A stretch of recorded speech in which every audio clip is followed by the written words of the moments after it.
안녕하세요. 미스앤무비즈의 김유나입니다. 오늘은 중국의 신화지리지로 알려진 고서 산해경과 일본 애니메이션 포켓몬스터의 캐릭터들에 대해서 이야기해 보도록 하겠습니다.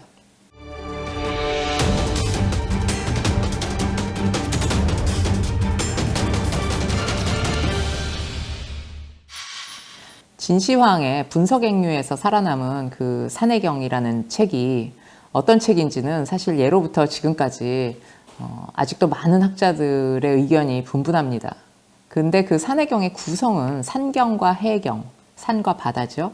산경과 해경으로 크게 나뉘면서 다시 그 산경을 동서남북으로 구분하고 있습니다. 그리고 해경은 바다 바깥과 안을 구분하고 있습니다. 그러면서 그 지역마다 동식물이나 광물들을 소개하거나 또 바다 밖의 어떤 나라와 다른 나라 사람들에 대해서 적고 있는 그런 책입니다. 앞부분은 지리서나 어떤 박물지와 같은 성격이 두드러지고 뒷부분은 신화적인 이야기들이 많은 경향성을 보이는데 이 책이 정확하게 어떤 의도와 성격을 갖는 책인지에 대해서는 의견의 통일이 사실 좀 없습니다. 많은 각주들이 있음에도 불구하고 아직까지도 이 책이 이런 책이다 하고 단정적으로 말하기는 조금 어려운 책입니다. 하지만 책은 많은 이미지들을 포함하고 있어요. 글씨만 있는 게 아니고 그림들이 있습니다. 그래서 가히 동아시아의 이미지의 보고라는 말을 듣는 게 아주 자연스러워 보입니다. 중국 책인데 왜 동아시아의 이미지의 보고라고 하는가 이렇게 물으실 수도 있을 것 같습니다. 근데 한번 생각을 해보세요. 이 책이 만들어진 시대는 얼추 되게 학자들의 그 동의가 이루어지고 있는 때는 주나라 시기다 이렇게 얘기를 하고 있고 그 만든 사람은 아마 무당계급이었으리라 이렇게 추측을 하고 있습니다. 그 이후 중국의 강력이라는 것은 점차 이제 지금처럼 거의 아시아를 거의 장악하고 있는 그 넓은 지역으로 확장이 되었고 현재 중국만 하더라도 56개 소수민족이 존재하는 그런 다민족의 국가가 됐죠. 한국이나 일본, 동남아 등으로 전해졌던 그 고서였기 때문에 산해경이 동아시아 신화와 이미지의 보고라는 말은 적당한 표현인 것 같습니다. 우리도 잘 아는 구미호를 하나 예를 들어볼까요? 구미호는 남쪽의 산경에 등장하는 그런 짐승입니다. 청구산이라는 곳에 산다고 하죠. 생김새는 여우 같은데 9개의 꼬리가 있고 소리는 마치 어린아이의 소리 같고 사람을 잡아먹는다. 식인을 하는 존재입니다. 그 옆에는 구미호 한 마리가 이렇게 오른발을 이렇게 한 발을 이렇게 들고서 앉아 있습니다.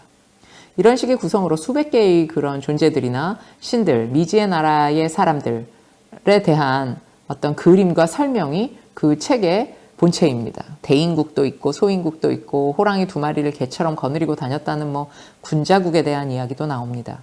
머리가 3개 달린 신들도 있고요. 몸통이 10개의 머리 대가리가 하나인 물고기도 나옵니다. 자, 상상할 수 있는 하이브리드적인 존재들이 거의 총출동하고 있는 것 같습니다.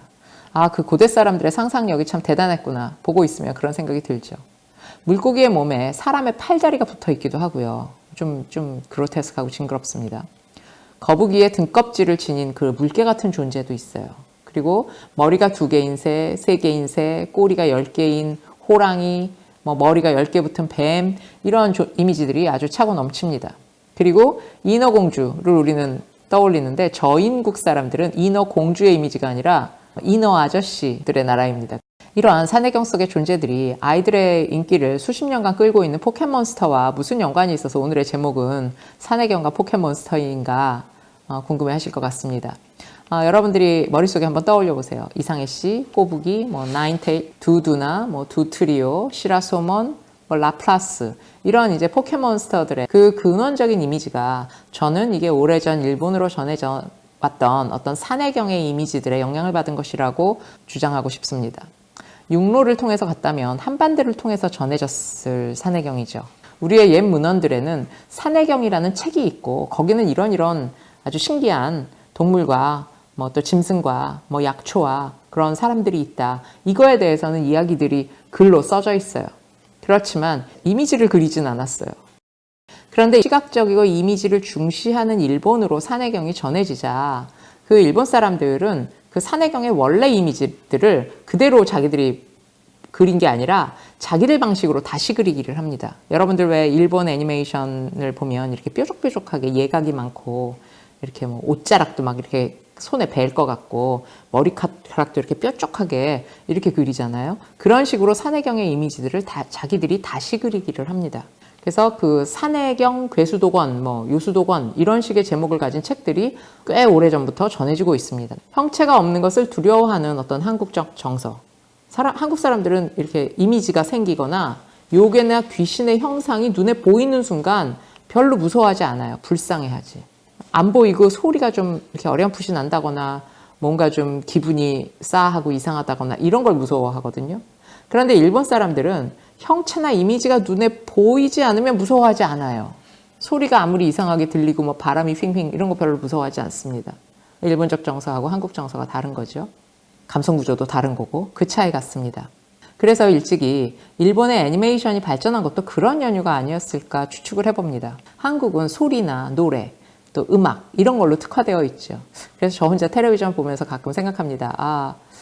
한류는 그래서 노래부터 시작인가 보다 이런 생각을 합니다. 산해경의 이미지를 직접 그리고 그것을 그대로 가져다 쓰지는 않더라도 괴물과 요괴들의 어떤 생성 원리는 그 산해경의 신의적 존재들 혹은 괴물들에서 유래하거나 힌트를 얻은 아주 현대적 문화 컨텐츠인 포켓몬이 되었다는 것을 부정하기는 어렵습니다.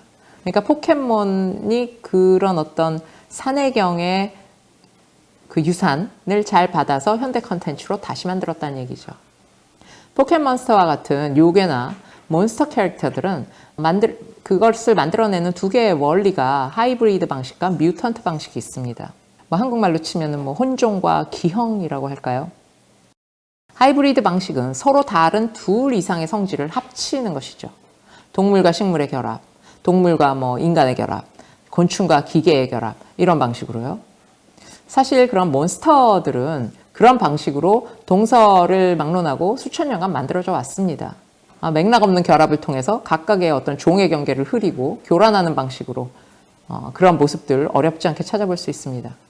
그리고 또 살아있는 것도 아니고 죽은 것도 아니고 그런 존재들도 이 하이브리드 방식이라고 할 수 있죠. 예를 좀 들어보면 여자의 얼굴을 하고 새의 몸을 가진 그리스 신화 속의 어떤 사악한 여신들이나 몸은 사자고 독수리의 날개를 가졌으며 여성의 얼굴을 한 어떤 스핑크스 같은 존재들, 또 커다란 날개가 달려서 인간을 괴롭히는 어떤 인면조인 하르피아, 사람과 소의 혼종으로 반은 사람이고 반은 소인 미노타우로스라던가 아니면은 반은 말인, 반은 사람인 그런 켄타우로스 같은 존재들, 또 아니면 보름달이 뜨는 밤에만 늑대로 변신을 하는 그 늑대 인간들, 그 살아있는 시체인 좀비들 지난 시간에 했었죠.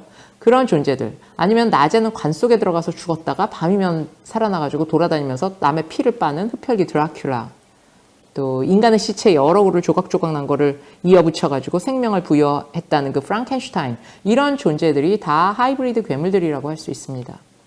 심지어 그런 괴물들은, 요괴들은 합체 변신 진화를 통해서 모습을 변화시킵니다. 사실 따지고 보면 이런 변신의 이야기가 신화의 본체라고 할 수 있습니다. 오비디우스의 그리스 신화 책의 그 제목이 변신 이야기입니다. 메타모포시스라고 하죠. 제목이 그런 것은 이게 우연한 일이 아닙니다. 데프네가 아폴론이 막 쫓아오니까 자기를 나무로 바뀌게 해주세요. 이렇게 하니까 제우스가 그 말을 들어줘가지고 월계수가 되는 이런 식의 이야기가 신화인 것이죠. 그러니까 신화의 본질은 몸을 바꾸는 transforming body 이런 이야기들이라고 할 수 있고, 그 주인공들은 인간이 아니면 인간보다 우월한 혹은 인간보다는 사악한 그런 존재들인 것입니다. 또 하나의 요괴 생성의 또 다른 원리는 뭐냐면 뮤턴트 방식이에요. 뮤턴트 방식도 그냥 기형이야 이렇게 말하는 것보다 이렇게 좀 갈래를 갈라보면 중첩되거나 생략되는 그런 방법이 있습니다. 신화적으로 머리가 여러 개 달렸다는 것은 그만큼 지력이 세다는 그런 얘기고, 다리가 많이 달렸다는 것은 엄청 잘 달린다는 뜻입니다. 또 다리가 또 여러 개 달리기도 하지만 아예 4개쯤 있어야 되는데 하나인 그런 기라는 아까 산해경의 그런 소의 모습도 있습니다. 그러니까 생략이 되거나 아예 없거나 눈이 하나, 팔이 하나 이런 존재들이 있습니다. 원시 인류들의 그 신화적 사고방식이었던 것이죠. 앞에서 잠깐 언급했던 머리 하나에 몸통이 여러 개 달렸던 10개 달린 물고기의 이름은 하라어입니다. 제가 그걸 이렇게 들여다보면서 무슨 생각이 드냐면 이 물고기는 정말 잡으면 대박이겠다 이런 생각이 드는데요. 조금 더 생각을 하다 보니까 이런 상상력은 늘 배고픈 사람들의 상상력이겠구나 그런 생각이 들기도 합니다. 어떻게 보면 인간들의 어떤 염원과 소망 그런 어떤 것들을 이미지적 상상력에 기대어서 어떤 희망과 풍요를 기원하던 그런 어떤 것이 신화가 아니었나 그런 생각이 듭니다. 어린아이들의 그런 현대적 신화라고 할 수 있는 포켓몬의 기본 서사는 사실 세상에 그 많은 포켓몬들을 수집하고 또 포켓몬과 친구가 되고 또 이렇게 겨뤄가지고 상대방 것을 자기가 획득하기도 하는 이런 이제 길고 긴 여행입니다. 어떻게 보면 이 로켓단은 걔네들이 악당인가 싶죠. 그 여행에 어떻게 보면 동반자입니다. 소박한 그런 악당들과 이렇게 함께 길을 가는 그런 여정을 보여주죠. 아이들은 그런 과정을 통해서 자신의 능력을 키우고 또 수수께끼를 풀기도 하고 또 우여곡절의 끝에 친구를 얻기도 하고 즐거워합니다. 동네마다 있는 체육관에 가가지고 상대의 포켓몬을 이겨서 획득하는 그런 과정들도 아이들이 뭔지 성장하는 과정에서 거의 다르지 않습니다. 자, 잠만보나 야돈 같은 그런 캐릭터, 아주 무의도식하는 백수 캐릭터예요. 근데 얘네들도 언젠가는 훌륭한 포켓몬으로 성장하기도 합니다. 또 아무런 감정이나 이런 게 없는 바위 덩어리가 롱스톤이라던가 그런 바위가 변해서 되는 캐릭터들이 있는데 사람들을 돕기도 합니다. 자, 그리고 이런 다채롭고 많은 포켓몬들이 어울려 사는 그런 세상은 어른들 눈에는 때로 사실 유치해 보이기도 해요. 그렇지만 아주 평등하고 공평하고 서로를 인정하는 그런 세상을 보여주죠. 오래 전해지는 산해경의 그 원래 저작 의도나 소용이 어디에 닿았는지 아직도 베일에 많이 가려져 있지만 그 다양한 이미지들과 어딘가에 우리가 모르는 어떤 특별한 나라들이 저마다의 특성으로 존재하고 그런 사람들이 살고 있다 이런 것을 보여준다는 점에서 산해경의 의미는 아주 다양한 사람들이 공존하는 다양한 민족이 같이 함께 어울려 사는 이런 어떤 세계관을 보여준다고 할 수 있습니다. 산해경은 이런 아이들에게 인기를 끄는 현대문화 컨텐츠로 이렇게 거듭났다. 이런 점에 우리가 굉장히 중요한 시사점을 받아야 할 것 같습니다. 그리고 이제 그 포켓몬의 후속 그 캐릭터들로 나왔던 이야기가 디지몬 어드벤처라는 것인데 그 디지몬은 포켓몬하고 비교를 해볼 수가 있습니다. 포켓몬 같은 경우에는 다 이렇게 다양함을 인정하는 그런 사회였잖아요. 근데 이 디지몬 같은 경우에는 모든 캐릭터들이 아주 예외 없이 그 진화의 이 과정을 보면 막판에 7, 8단계의 진화를 하는데 전투형 사이보그로 진화하는 그런 이제 움직임을 보입니다. 포켓몬의 세계가 더 건강해 보이는 이유인 것 같죠. 말로는 엔젤우먼 하지만 결국은 걔네들도 다 전투를 하는 막 미사일 쏘고 합니다. 자, 그거보다는 포켓몬이 훨씬 좀 건강한, 조금 더 유아적인, 어떻게 보면 성과 악의 세계가 좀 유연한 이런 이제 세계를 보여준다고 할 수 있습니다. 자, 오늘은 산해경과 관련하여 포켓몬스터의 그 캐릭터들에 대해서 말씀드려봤습니다. 오늘은 여기까지 하겠습니다. 들어주셔서 감사합니다.